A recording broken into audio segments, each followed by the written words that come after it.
Hoy pre, kakasal ka na. Oo, thank you. Gago ka magmura. Pwede yun. Ito ba yan? Kinakat naman nila yan. Sige. Safe lang yan.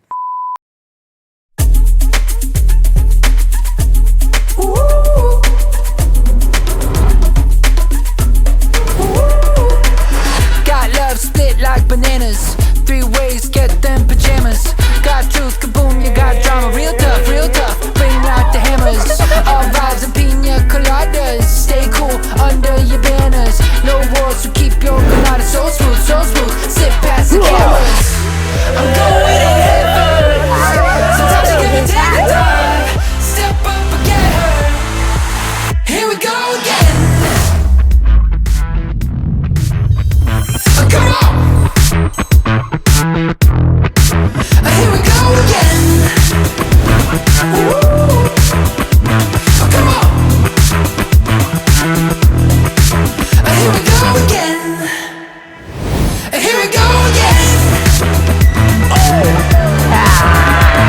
Come on. Come on. Come on. Yeah. Here we go again.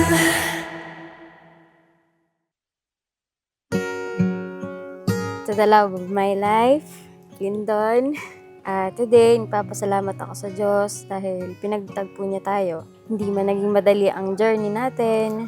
Marami tayong pinagdaanan, mga pagsubok na akala ko hindi ko nakakayanin. May mga moments na masakit, nakakapagod, at may takot. Pero kahit ganon, mas pinili natin ang kumapit at lumaban ng magkasama. Di na tayo Unang kita ko pa lang sa'yo, alam ko na agad. Na-crush mo ako. Parang hindi. Baliktad. So, nung niyaya kitang lumabas nun, pumayag ka as magkaibigan. Pero after 3 dates, nung sinabi ko sa'yo, liligawan kita, pumayag ka rin.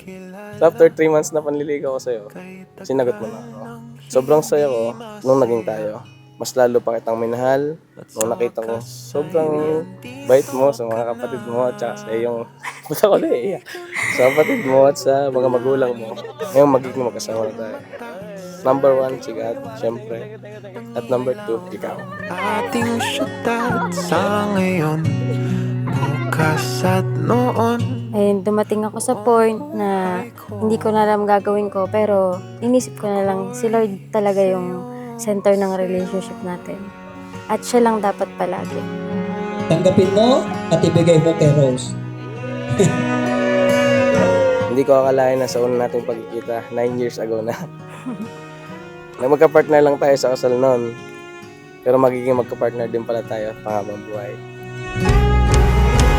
Sa ngayon at sa pagtanda, Sobrang nagpapasalamat ako sa lahat ng naging effort mo sa buong relationship natin.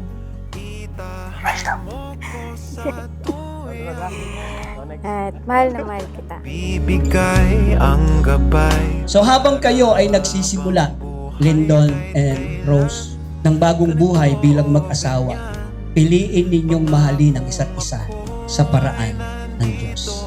Lamang at wala. Alam ko na may naging pagkukulang ako sa'yo, pero nandyan ka pa din at patuloy mo ako minamahal. Pinapangako ko sa'yo hanggang sa dulo ng paghinga ko, araw-araw kitang papasayahin, mamahalin at paiiyakin sa kakatawa. Okay. Minsan sakit sa ulo, pero okay lang, kasama yun sa buhay mag-asawa. Ako magiging best friend mo, kaagapay mo, at kachismisan mo. Rose, kapatid, lot, mahal, love, sama, at pangit. Sa sobrang tagal na natin, iba't iba na din ang naging tawagan natin sa isa't isa.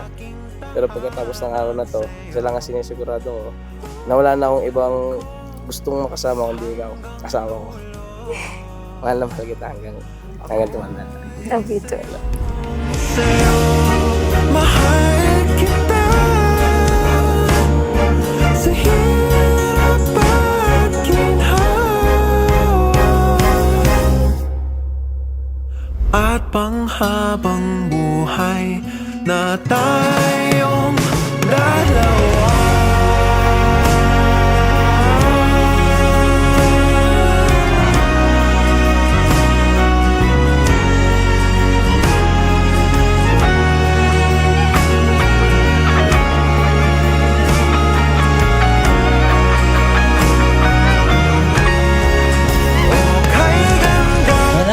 naranasan to. Pwede mo nang halikan ng iyong asawa. 1 oras. ng ilaw ng ating syudad. Nang Papa, 1 oras nga. nangangamba palagi ng nag-iisa.